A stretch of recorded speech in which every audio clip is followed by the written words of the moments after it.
I think one of the greatest gifts besides Jesus that God gave us was his word. Because we don't have to take somebody's spoken word and believe it. We can go to the Bible and know exactly what God said about every area of our life.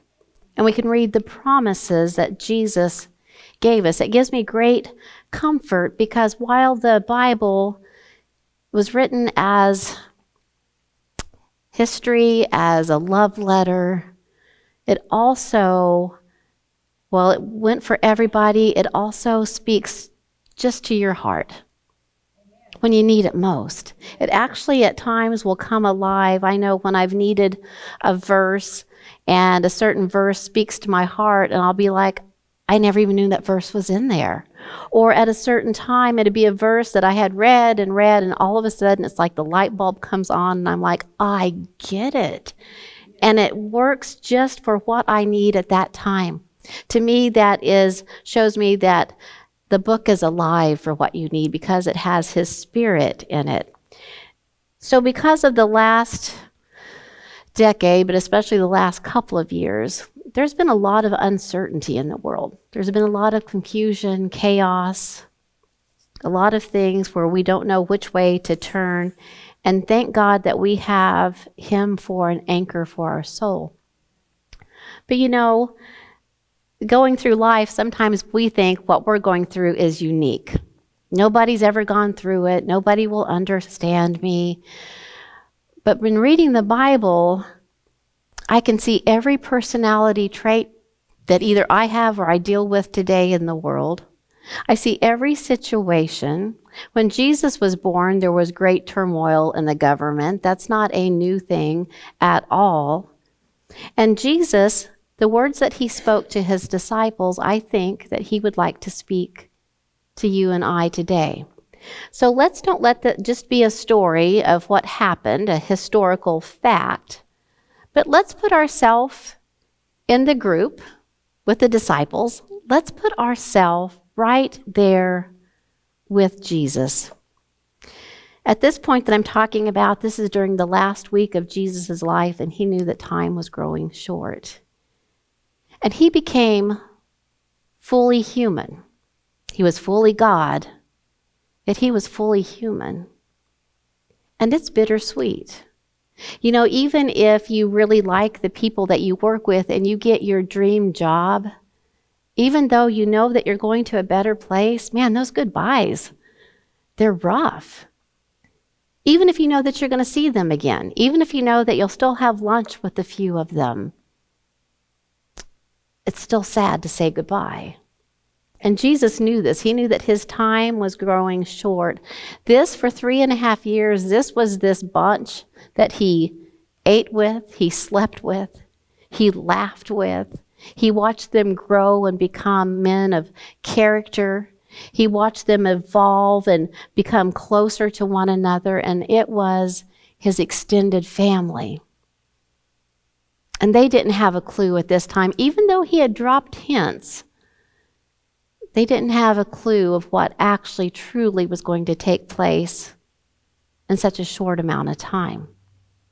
I don't know about you, but I've lost some loved ones, and looking back in conversations or certain things that they did, there was a few little signs there that if I had been looking for it, I would have thought, oh, I should have been a little bit more prepared. I realize now that they said so-and-so and they were doing this, when even subconsciously maybe they didn't know it, consciously, but subconsciously they knew their time was growing short. And looking back on it, you could see the signs. Well, I'm sure the disciples, after Jesus was gone and the dust kind of settled, when they looked back, they were like, oh, I should have saw those signs. He told us, but why did I think that was so far down the road? Yet imagine, if you will, being with Jesus for 3.5 years. You got to know his moods. You got to know the way that his personality was. And you got to know if there was a change in that personality. And I imagine that last week, He might have drawn closer to them, but they noticed maybe there wasn't the lightness around him. There was something, but they really couldn't put their finger on it. This, when Jesus is going to give the one of the last conversations with his closest friends, is one of the most personal messages I think that he had ever given them. And I think he wants to give that message to you and I. Jesus wanted to prepare them. He knew they were going to have challenges. He knew they were going to have troubles. He knew they were going to be confused and heartbroken. How sad is that, to know that the ones that you love the most are going to have this heartache in just a few days? And what do you say to prepare them so that they have a comfort, so that they can lean on something? So he wants to give them a message. He wants to prepare them because he loves them. He wants to prepare you and I because he loves us. That's why in the Bible, he didn't want us to be surprised when trouble came and when life wasn't fair. Because he says clearly, and you don't even have to read between the lines, it's pretty cut and dry. You're going to have troubles in this world. You're going to have trials. You're going to have tribulations. But thank goodness there's a comma and there's a but there. He doesn't just leave you with this. That would be a real downer, right? But he says, but I have overcome this. In other words, it doesn't mean that he's going to take all the troubles and trials and tribulations away from you, because that helps us to grow strength and faith. And actually, it's kind of good to develop our character. But he's saying, but I've got you. I've got your back. I'm not taken by surprise. And that's what he wants you to know now here. Whatever you may be facing, whatever uncertainty you're facing, you can be certain that he's not taken by surprise by any of this. He wanted his followers to have confidence and faith and courage to stay on the mission. Because see, he knew they were going to be tempted to just walk away and go, so what was the last 3.5 years? See, when he looked at this group of people, he had immense love for them for several reasons, but one of those was they left everything to follow him. Some left their homes, their family, their job. Some of them had a great paying fishing career. They left it all. They gave up everything. Their focus and their mission was to help do his work for 3.5 years. He knew they grew tired. He knew that people would be persecuting them. He wanted them to be able to, after he was no longer there, to stay on mission. He wanted to give them a promise to keep them focused. And what's sad is they have followed him everywhere. But this time, they couldn't follow him, or not yet anyway. He was going to tell them that where I go, you can't come. But I'm going to go prepare a place for you. And then someday we'll be together. So I want you to hold on. So I want to set the scene a little bit, but I want you to be at that table too. There's plenty of room. It has the extended leaves in it, plenty of chairs. So I want you to sit in that upper room with him. I want you to feel the love that's there, but I also want you to feel the underlying confusion about what's going on. Maybe you have a little bit of underlying confusion this morning as you sat here. The conversation is going to take place in the 14th chapter of John. However, I'm going to refer to the 13th chapter so I can set the stage a little bit better. They had all come up into the upper room, and this was going to be an exciting meal. And just a regular Passover meal like they had known before. Because, see, they had done this before with Jesus. And they knew the routine. But something just felt so different. Usually they would laugh and joke and talk and poke one another. But the conversations was a little bit more muted. It was a little bit more quiet in the room. There was a little bit of anticipation. Maybe they glanced at one another like, something feels different. Yeah, I don't know. You think he's okay? I don't know. It feels different in here. Why am I a little bit sad? I don't understand, but there's a little bit of excitement going on too, but I don't know. So before the meal was completed, Jesus did something so odd, and most of you know the story. He got up from his chair and he began to wash the disciples' feet. This was something that only a servant would do, and it was to show someone great honor and great respect.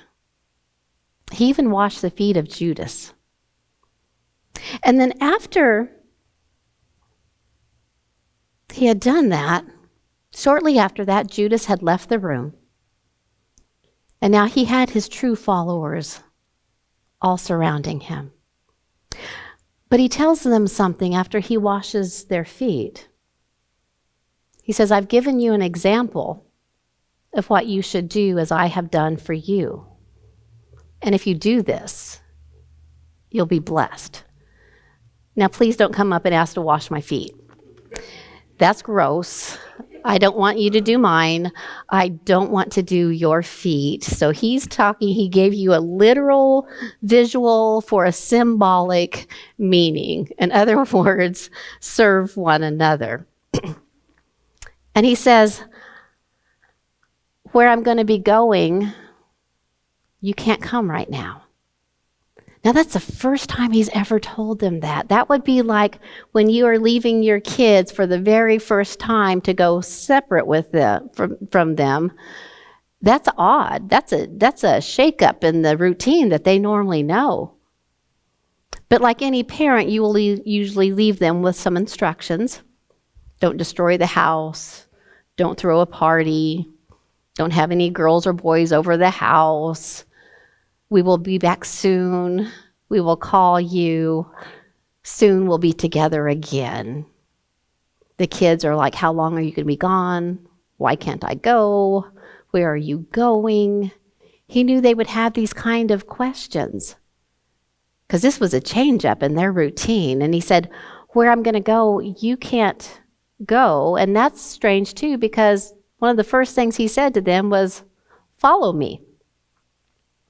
But then he says, but later, I'm going to go work some things out. I'm going to go prepare a place for you, and then we will be together. But he says, I'm going to give you a new commandment. Now, in the Bible, it tells us to love one another. So why is this a new commandment? It's because he takes a spin on it. He says, I want you to love one another as I have loved you. By doing this, that's how people will know that you're my disciples. Now, he knows it's important to model what he wants done. And he knows how important it is for this team to work together because, see, they're going to be starting churches. They're going to be his representatives. Probably the first examples of him. And he knows that every once in a while they kind of bicker. They get a little bit jealous. They want to know where they are on this hierarchy with him because it's said that he's going to establish a kingdom. And he knows that they can't be divided, that they have to be unified as one body. He said, if you love one another the way that I love you, then they're going to know that God's love is true. Then they're going to know that you're my disciples. He didn't say if you wear this t-shirt that says God loves you and quote a scripture and you're drinking a beer, that's fake news. That doesn't match up. So he says it's not going to be by the t-shirt that you wear. It's not even going to be by the good acts that you do or good services that you do, because what's really bad is, while it's great that people do good services, sometimes they do it for the accolades. They do it for, wow, what a good servant they are. But see, Jesus, when he washed the disciples' feet, he didn't take them all out in the village first for everybody to see. He did it privately. And I'm not saying don't do works for people to see, but know why you're doing them. Don't do it so that you get something out of it. Don't do it so that you can brag about what you've done. Do it because that's how God would do it. So Jesus says that if you love one another the way that I've loved you, then they're going to know that you are my disciples and they will follow you. So see, this was really different for them. It was okay to hear love one another, and they could love however they felt that was legit.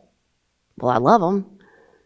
I've had before couples talk about how the wife would get upset because the husband would never say that I love you. And he'd say, but I come home. She should know I love her. But see, that's not the way that she's needing to be served. So when you love someone, you look at what it is that they need so that you can serve them. And Jesus says, that's the way I want you to love. Sometimes it's really easy for us to love the strangers on the street, but not the fellow Christian that sits next to us because we know them. It's like a family. We get to know their personality flaws, their downcoming. But you know, unless you love the people that you go to church with first, that you're trying to build his community, his kingdom with, it's not going to work really well on the outside. So what Jesus was saying is it's so important that you get along as a body, as a unit, that you love one another and serve one another, just like I serve you. So right after this, that's when he's going to give the message that I think that he would give you and I if we were sitting at the table with him today. So I want to read the verses and then we'll go back and talk just a little bit about them. So this is John chapter 14 and verse 1 through 3 is what I'm going to read. He starts off with saying, "Let not your heart be troubled. You believe in God, believe also in me. In my Father's house are many mansions, and if it were not so, I wouldn't have told you. But I go to prepare a place for you. And if I go and prepare a place for you, I will come again and receive you to myself, that where I am, there you may be also." Now, it almost seems like he contradicts himself because he says, in this world, you're going to have trouble. But then he says, but don't let your heart be troubled. So in other words, don't let trouble you. And you say, well, I don't want it to trouble me. I don't want my heart to be troubled. But at times my heart is very troubled, very confused. So how do I live this commandment that you gave me to not let my heart be troubled? Well, he gives us the rest of it. And how our heart is not troubled, he says, believe in God and believe in me also. So you might say, oh, I believe in God, but you have panic attacks. You worry all the time. And if you're not worrying, then you worry because there should be something that you should be worrying about, and apparently you have forgotten what that was, so that causes you to worry. And so maybe now I have dementia because I can't remember what it was I was supposed to be worrying about, so you worry about that. You worry about worrying, that you worry too much and you don't know how to stop worrying, and it's just this vicious cycle. But you come to church and you believe in God and you believe in Jesus. But do you really? See, because if you really truly did and you believed his word, then you wouldn't have the anxiety attacks. You wouldn't be worrying constantly. So you have to ask yourself, what am I believing in? See, most of us believe in a healthy lifestyle, that it's good for you, but how many of us actually do it? But if we truly believed it with every fiber of our body, we would live a healthy lifestyle because we were sold out to the fact that that's what we needed to do, and we believed in it, and we believed that it would work. So we say we believe in a healthy lifestyle as we're supersizing our fries and our double cheeseburger. You're like, yeah, I believe in it, but not for you, apparently. So see, when we worry and we're troubled and we're confused, and we're going to have troubles, we are going to have confusion, but the difference is you don't stay there with it. You give it to Jesus. Just like we had talked about last week in the scripture where the guy said, I don't know what to do, but my eyes are on you because you know what to do. You'll know if you start worrying if you've put your belief in other things. You can translate belief to trust. Jesus is saying, trust me. Trust me to see you through. Trust me to know that I knew everything that was going to happen before it happened. Trust me to show you the way. But we have to ask ourselves, what are we leaning on? What are we trusting on? Yeah, God, I'm going to believe you for my finances because I'm making 6 figures now. So see, I don't really have to stretch my faith. I have security in my bank account. But what happens when a pandemic comes that you're not seeing and your business closes up? Where was your belief? Where was your trust? Oh, I believe God, but he's my plan B. Plan A is I got to do it myself. And God will let you lean on people, but that should not be your foundation.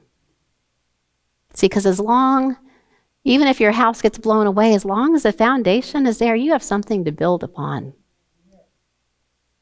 I've ran across so many people that as they were married, that sad to say, the wife had depended on the husband so incredibly much that I heard one lady say, I don't even know how to put gas in my car. I've never had to do it.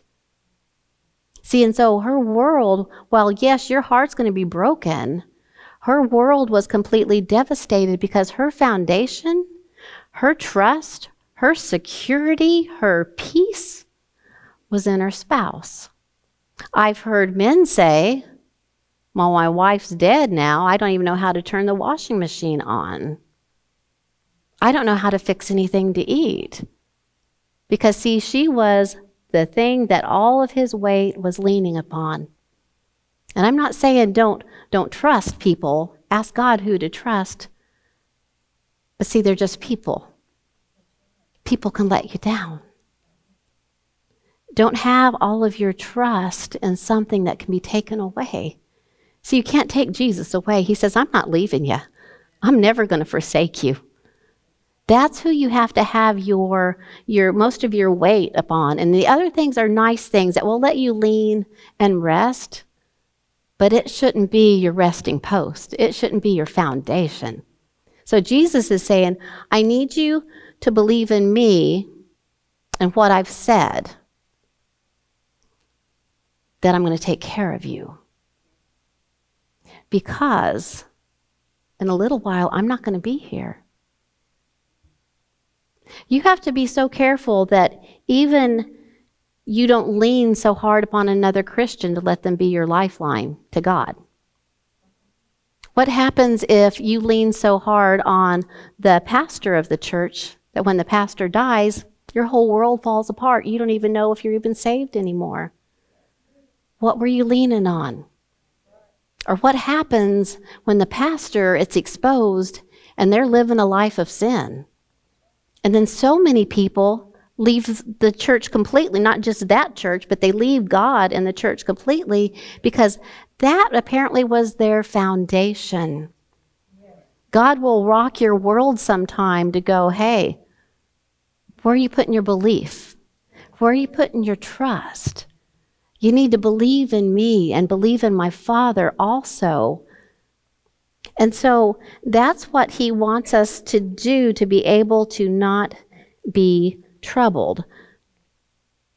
We have trouble when we feel uncertain about the future. And Jesus knew that. He knew that they were going to feel a little uncertain, like, what do we do now? Our leader is now gone. The one that has told us what to do, where to go, has done wonderful miracles. We know the power that he had. We felt safe. We felt protected. Now we're out here on our own. What do we do? He knew that they would have those questions. It's the uncertainty that causes us worry and stress. If I was not a strong Christian, I can tell you that every time I turned the news on, it would cause me uncertainty and some stress. And sometimes it does cause me some stress, and I have to work with that and go, God, you got this.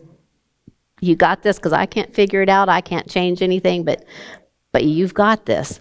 But it's the uncertainty in life. So if we can be certain of something in this uncertain world, your heart's not going to be troubled. You're not going to be confused. You're not going to have chaos so hard in your life. They did an experiment one time. It was a shock experiment. They took 2 groups of people, paid them money, of course, because I don't think very many people would go, yeah, shock me for free. That sounds like fun. But they put them in 2 different groups. And one of them, they said, you are going to get shocked really hard 3 times. But you're going to know when it's going to happen. We're going to tell you at this time, you will receive a shock, and for how long that you're going to receive it. The other group over here, they said, you're going to receive 20 shocks, but they're not going to be very bad. But we're not going to tell you where they're coming. And when they did test on them first, the heart rate, the blood pressure, they checked the stress hormones in their body, the chemical reactions, their perspiration rate, the whole bit. And what was really strange is the one that received the 3 extremely hard, enough to make you yell, electric shocks, they were okay. The heart rate really didn't increase. Stress hormones really were a little bit better than when it even started. They were more calm. But the 20 over there, everything was through the roof. One of them almost had a panic attack. The other one was having trouble breathing. The stress hormones through the roof. What was the difference? You might say, well, the quantity. That really wasn't what made the difference. The difference was they didn't know when it was going to happen. They lived in a constant state of uncertainty. I've heard people say, I'm waiting for the next shoe to drop. I just don't know when that's going to happen. And when you do that, your heart will then be troubled. You will lose out on your mission.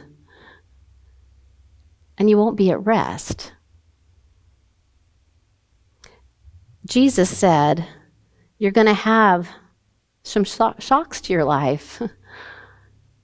But you can take rest in the fact of knowing that I'm right there with you. You know, when you go through a medical procedure, especially when the children are younger, they have great confidence if somebody can be there with them. And especially if someone can hold their hand. So they're still going through the trial, the tribulation, and maybe even the pain. But that presence there makes all the difference in the world. That's what Jesus is telling us is, you know, there's going to be times, and I'm sorry, there's going to be times that it's going to take you to your knees. You're not going to have the strength to stand. You're going to be confused. You're going to be heartbroken. But I don't want it to trouble your heart, because I want you to believe in me. And I want you to know that if you'll rest in me, that I will make it work out the way that it's supposed to work out. We never really know what we believe and where we put our trust until it gets tested. So we have to ask yourself, what is it that we're leaning on? To relieve stress, to help, this is what the American Heart Association says. Maybe they've read the Bible too, I don't know, but they go by the scientific facts. The American Heart Association says to relieve stress, Examine your values, your beliefs, live by them. The more your actions reflect your beliefs, the better you will feel. So if we believe in Jesus, we should live like it. We should live like we know that he has our best interest in mind, that he will not let anything happen to us that there isn't a lesson in it, a blessing in it, a characteristic that he's trying to develop. So the more our actions reflect our beliefs, the better we feel. So that's where our words become so powerful.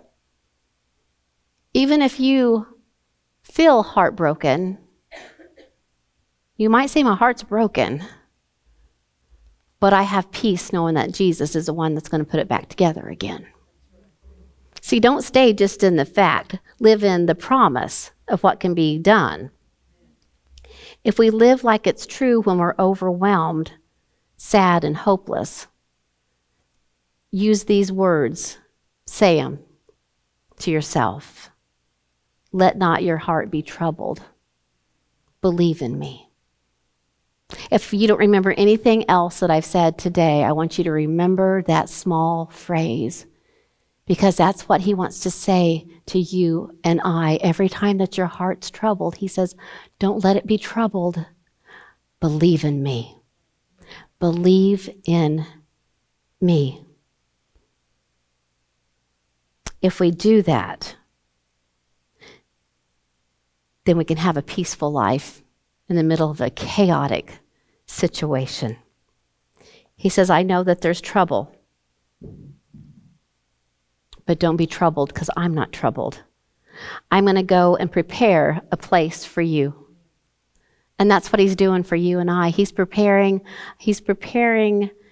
the mission for us here. He's preparing a place for us there.